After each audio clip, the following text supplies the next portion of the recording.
right now I just want to show people that this is what needs to happen at every university campus across Canada if we're going to save our universities and have universities be intellectual spaces and not catering to the feelings of various groups claiming to be claiming to be oppressed. Well, it's important to talk about those sort of things, but not when they're inherently hateful. And also, that's not biologically true. Biologically proven that there are more than two sexes. Nothing should be off the table. Everyone should have the ability to state what they believe, regardless of if it's gonna hurt people's feelings or not. I mean, it's honestly scary to share your opinion. Those who don't care, they can just walk on their way. It is absolutely tyrannical on campuses in Canada at this time. It's just misinformation and hateful stuff like that shouldn't be allowed. I'm here at Mount Royal University, where former professor Frances Widdowson is back hosting an event called Spectrum Street Epistemology right here by the Progress Pride Crosswalk under the banner, "There Are Only Two Sexes." Widdowson taught here for more than a decade before being fired in 2021 after sparking outrage claims that Canada's residential schools were some sort of educational value. An arbitrator later ruled that the ruling was harsh, but she still wasn't reinstated.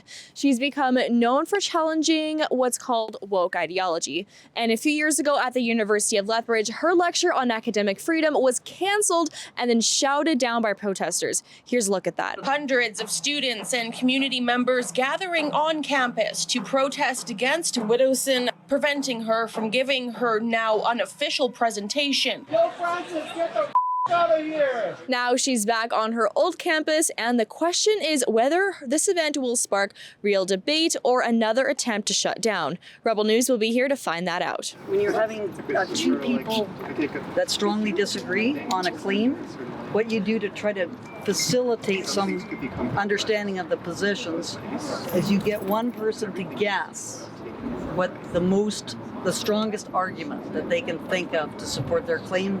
They write that claim down, and then I write that claim down. Well, Frances, you're back here at Mount Royal University. How come you chose that specific claim to talk about today? Because one of the reasons why I cannot... So I was terminated from Mount Royal University in December 2021. In my arbitration hearing, when Mary Lee Mulholland, the chair of sociology and anthropology, was testifying, she said that one of the reasons why I should not be reinstated at Mount Royal was because I said that there's only two sexes, male and female, and this said that was saying that trans people didn't exist and was denying their humanity. So I thought it was important to show that this claim can be made, and I'm attempting to put forward that position. And I think most people would be shocked to hear that you can't say that there's only two sexes at a university. Because I think that is true, is my understanding, just reading and listening to things. But, it's up to scientists who are discussing these matters to step up and actually say what is true about this matter. But they're afraid because of the intimidation that goes on with respect to this. And so what I'm trying to do is break down the self-censorship. That's the biggest problem in universities, is that those biologists who do think that there's only two sexes are afraid to stand their ground and battle against this. And what we have now is we have a whole bunch of uneducated people, or uneducated in this regard, who, really say that that's not true and that there's all these other factors that you have to consider. And that's just, in my understanding, that's not the case. And I think but it's not really about what's true or false at this stage. It's about universities should be places of open inquiry and critical thinking. And because of all this kinds of ideas that this is exclusionary or it's upsetting to certain groups, you shouldn't be able to say certain things on a university campus. And I don't think that should be the case. I think we should argue it out. If I'm wrong and there are more than two sexes, or sex is a spectrum and all these, then I'll stand corrected. But right now I don't fully understand those arguments being made in terms of that critique. Right, so you are here supporting Frances Widdowson in this interesting experiment, this social experiment, where they're standing here with the claim that says there are only two sexes. What does it mean for you to be here today? Well, it's a practice of freedom of expression, that we can be out in public and try to invite people to exercise their free speech and go a little bit deeper than just having an opinion, but actually hear, why do you have that opinion and why do others have different opinions, and try to work together in a very methodal, in a critical way to help understand how different people reach their conclusions. As you can see, there are a number of mats set up here on the ground, and Frances Widdowson is posing the claim there are only two sexes, and those who agree or disagree get to stand on either one of these mats and pose their stance on this issue. Do you think these sorts of discussions should be allowed on a university campus? I personally think it's a really good idea that they're doing this on a university campus. It's such a controversial topic, and a lot of people are afraid to talk about it because it could compromise job opportunities, what we're allowed to do within the university, and it's honestly scary to share your opinion. Everybody has their own beliefs, and what they believe is up to them. Obviously, you could have comments on it, but what I believe is that everybody has their own opinions. They can speak what they want. But if you take it too far as to doing action, then I don't think that's right. As long as she's doing it in a respectful way, she's not forcing it upon anyone. She's giving an opportunity. Those who want to, come up and talk about it, why not? Those who don't care, they can just walk on their way. I think it's good that people discuss their differences. Like a university campus is to push yourself and learn more, to question everything around you and develop. So yeah, I think any question is allowed. Maybe there's a better time, I guess, but if not at a university, I don't know where else she could do it. It's not like she can do it at a park or at a restaurant or something. This is probably one of the best places, open-minded. So I think you should be able to talk about anything, especially on a university campus. I don't think that speech should be controlled, even if you don't agree with it. As long as you're not trying to force people, I think it's okay to express your opinion. But I think you should also accept other people's opinions and not be telling other people that they're wrong. So I don't know. If that's what they believe, whatever. If other people believe different, whatever. I think it's chill. Yeah. There's no need to force it on anyone. Yeah. If you believe there's only girl and boy, that's fine. You don't need to go around being oh, there's this, or there's only these two. You don't need to force on someone. Just let them believe what they want to believe. I think so people can share each other's opinions and identities, and people can understand each other. Everyone should have their own opinion about stuff like this. If they're allowed to express their support with the LGBTQ community, I feel like there should be people that are also opposed to that opinion as well. Everyone should have the right to have their own opinions and their own whatever they say, but I don't think they should force it on anyone else. I feel opinions are just a way of just expressing their feelings, I guess, but not forcing it. I feel forcing it would be wrong. If you're for it or if you're against it, everybody has their opinions, so I feel they should be, because everybody has their own opinions. Everyone should have the ability to state what they believe, regardless of if it's going to hurt people's feelings or not. You're entitled to your own opinion and believe in what you want to believe, and you're good. On the university campus, I think nothing should be off the table. We should have discussions, whether contentious or not. And I think there's always that middle ground where we can all sort of, I wouldn't say agree to disagree, but to celebrate our differences. Everyone's different, right? Our opinions are different, our perspectives are different, our experiences are different, and that should also resonate on university campus. It shouldn't be polarized. We should all celebrate our differences and, just work as one, ultimately. Well, it's important to talk about those sort of things, but not when they're inherently hateful.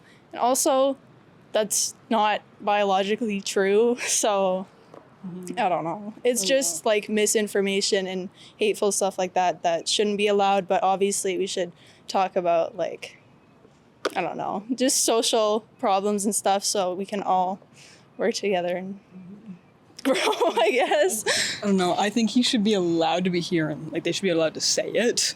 Everybody can have an opinion about things.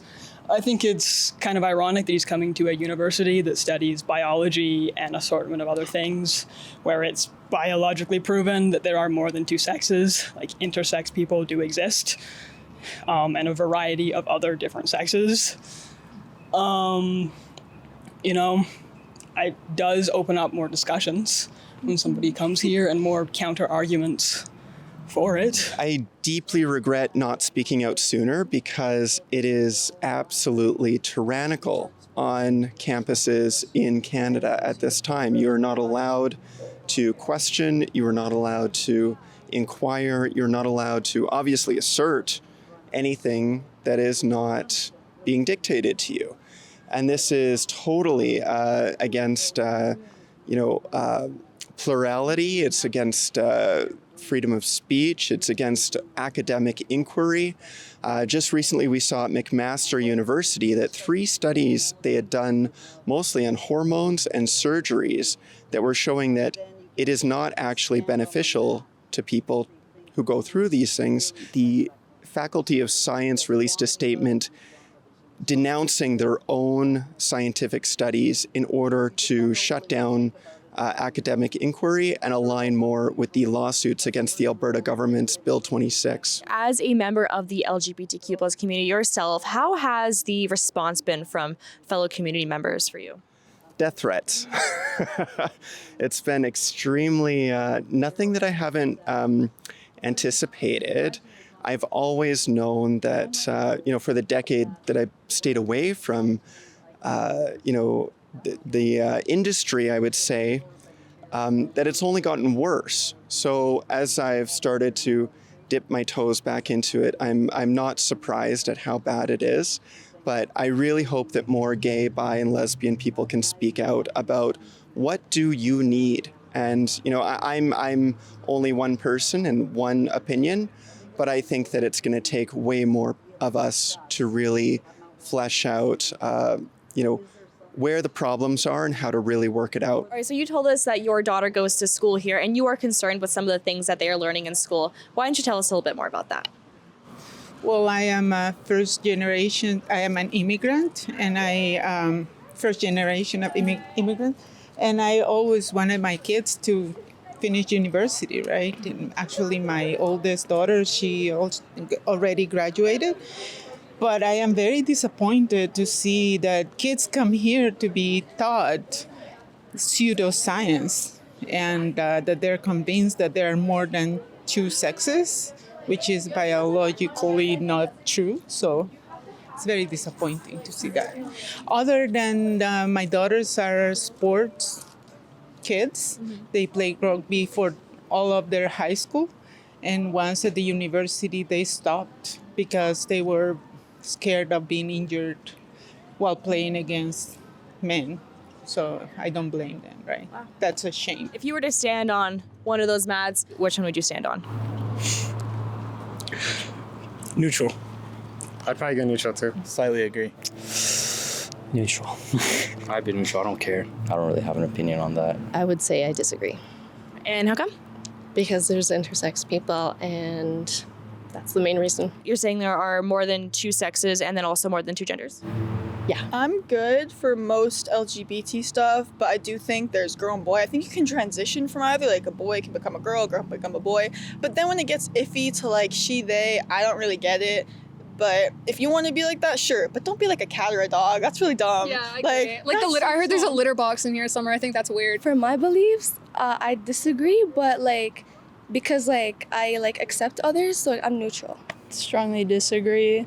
Yeah, strongly disagree. I'd probably say strongly agree because I'm a man of God myself, and I believe that God intended, He made a woman, man and female, for us to be together, and I feel like we shouldn't depart from that belief. Like identifying as like objects or whatever, I think that's weird, but that's disgusting. Whatever. I mean, if that's you, like that's wild. More neutral to strong to not agreeing. I do not have a certain opinion on this, honestly. Like, I'm not too firm about it. No comment.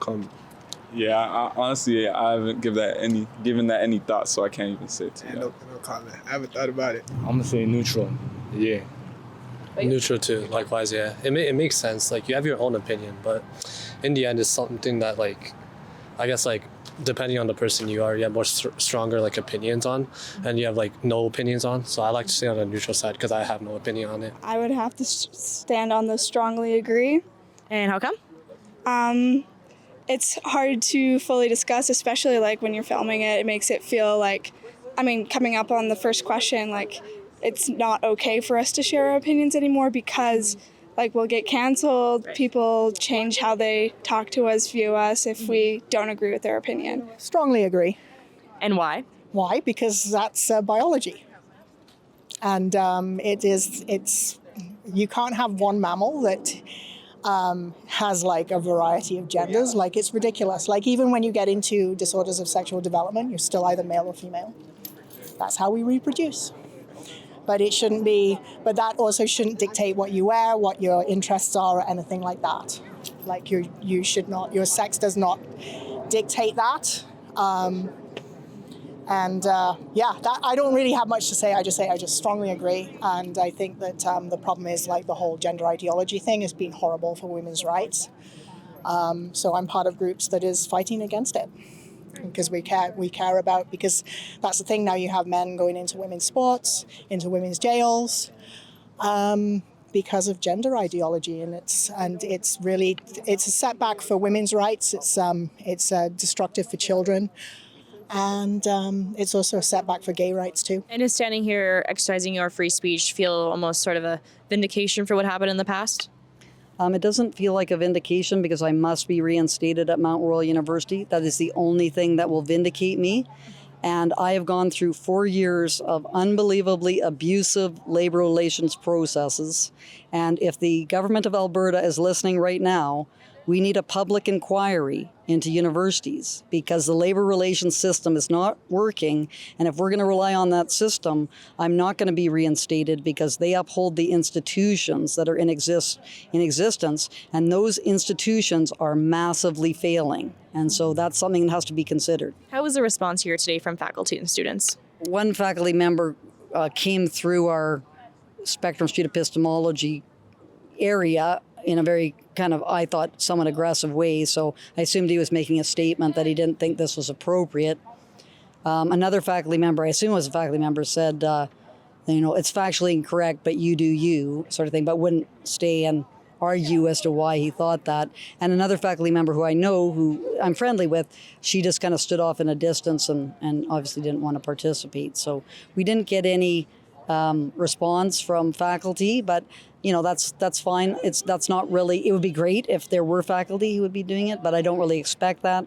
Right now, I just want to show people that this is what needs to happen at every university campus across Canada if we're going to save our universities and have universities be intellectual spaces and not catering to the feelings of various groups claiming to be oppressed. So you guys spent some time talking with Frances Widdowson. What are your takeaways from that conversation? I don't know, my opinion is still the same as I had before, that there are more than two sexes. I think she is allowed to stand out here and have this debate. She's being very peaceful about it. She is hearing out our opinions. She was being respectful about it, and I think that it's important to have these conversations just to see what the other side thinks. But my opinion is also the same. And what would you say to those who are responding to you in hostility, who are also members of that community? I love you. I think that real inclusion does not exclude, and I don't think that it's, in terms of institutions or the society or our basic rights, should silence people who have real important concerns. And of course, when Pride, for example, or institutions are silencing members of the community that they claim to stand for, something is clearly extremely wrong. What's next for you? Well, I have the George Jonas Freedom Award dinner, which is going to be on September 19th. And then I'm hoping to go to the University of Manitoba on September 25th and 26th. I have a faculty member there who's trying to book rooms for me to talk about indigenization and academic freedom and the grave era at Kamloops, so that's the unmarked graves claim. But University of Manitoba is dragging its feet on booking the rooms, but I am going in there anyway with the Spectrum Street epistemology, so they're not going to be able to avoid the issue by controlling their allocation of space, even though they said they would allow faculty members to book space, and this was consistent with their views of academic freedom.